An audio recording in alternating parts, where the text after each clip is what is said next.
Hi, I'm Dr. Anurag Gupta, Senior Consultant Neurosurgeon and Spine Specialist. Today, we will be discussing about treatment of slip disc or a disc prolapse. Now, slip disc in majority of cases is a very minor symptom and most people will have only back pain.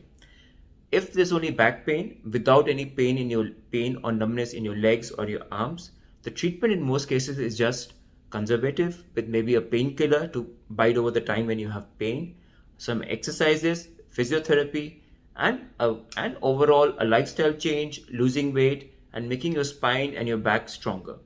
This, in majority of patients, maybe about 80 or 90% of cases, will provide relief to them from their back pain and from the slip disc.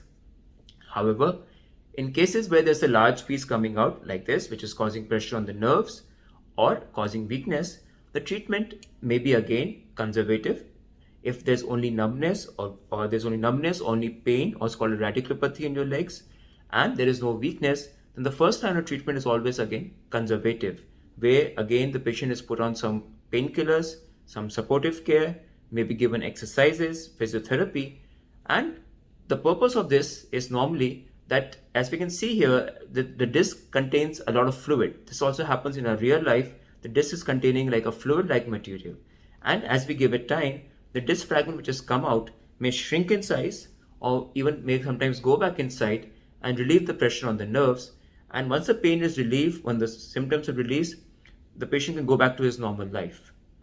However, in certain cases, a very few select cases, maybe 10% of cases, they may not get relief with medication or physiotherapy or exercises and may be candidate for surgery.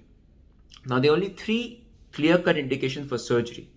First, a patient who has difficulty in passing urine or has developed weakness in the hands or in the hands or legs, that is a case where they may require urgent surgery because that indicates a severe pressure on the spinal cord or on the roots of the nerves here.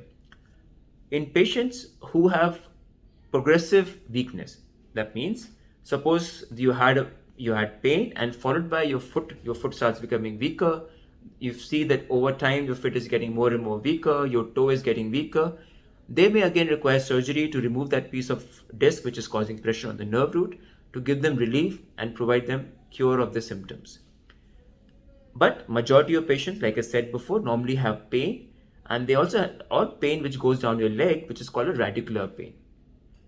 In those patients, they normally are given a trial of conservative treatment for about 4 to 6 weeks. However, if the symptoms don't get better or the symptoms get worse over time, most people will say that they have pain after walking a certain distance, and this should get better as we give them medication or with exercises. But this pain becomes worse, becomes more over time, or they start developing a weakness in the leg or in the foot, then they become a candidate for surgery.